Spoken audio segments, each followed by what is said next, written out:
The frontier emerged bruised but alive from the turmoil of the era.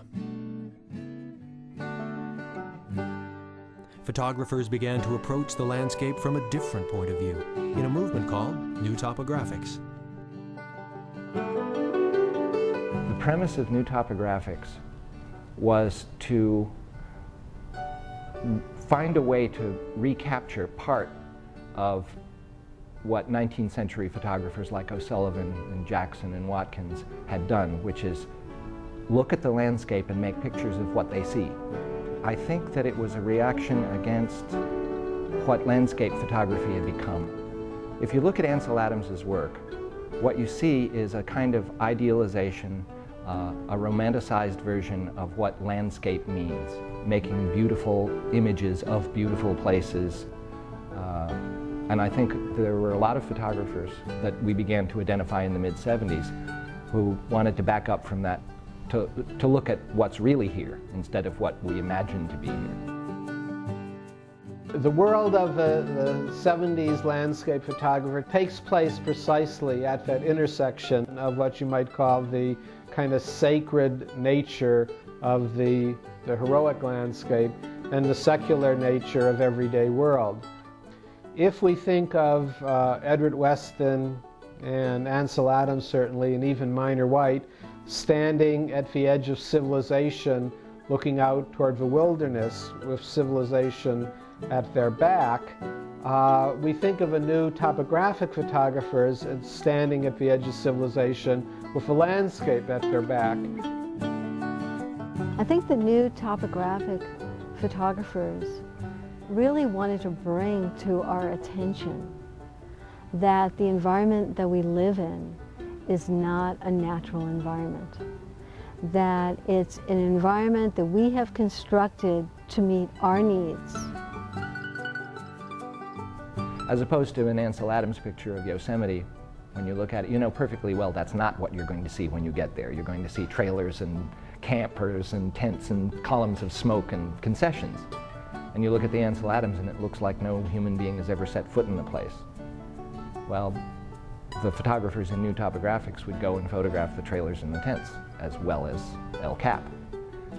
Marvin Hoshino once wrote a review in the Village Voice when there was an Ansel Adams and a Robert Adams show both up in New York at the same time, and the first sentence in the review was, "The main difference between Robert Adams and Ansel Adams is that Ansel Adams picked up the beer cans before he made the picture." It was only in opposition to this grand myth that these new visions look so banal and uninviting. We read these images as a representation of something that has been denied, of a loss of a kind of powerful image which is no longer totally available.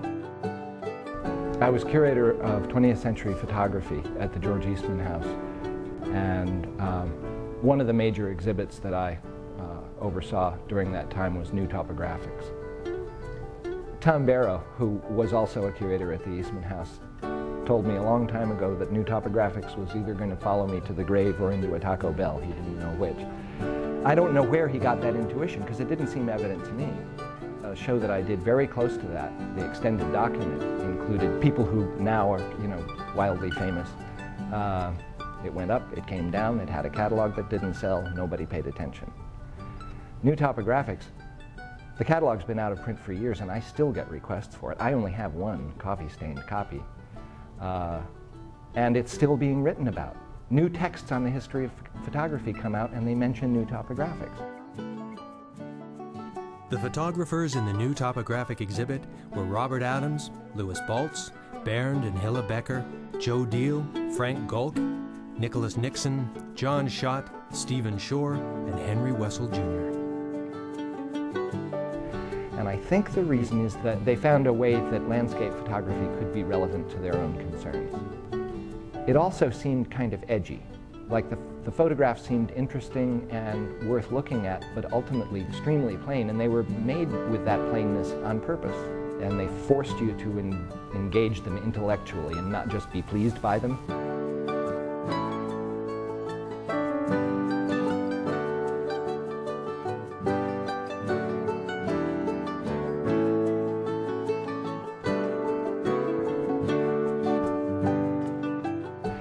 what we now think of as the environmental movement really started in the early 70s.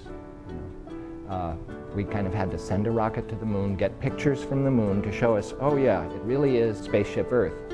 And that consciousness spread throughout the 70s. And I think that new topographics offered, if not a blueprint, a strategy for rethinking landscape photography on those terms instead of the romanticized terms of the previous generation. It was clear from the work of the new topographic photographers that the American West had physically changed, and along with it, the myth of the frontier. But was there any way to tell how much the land had changed? Or would we never see what we had lost through the view of the shutterbox?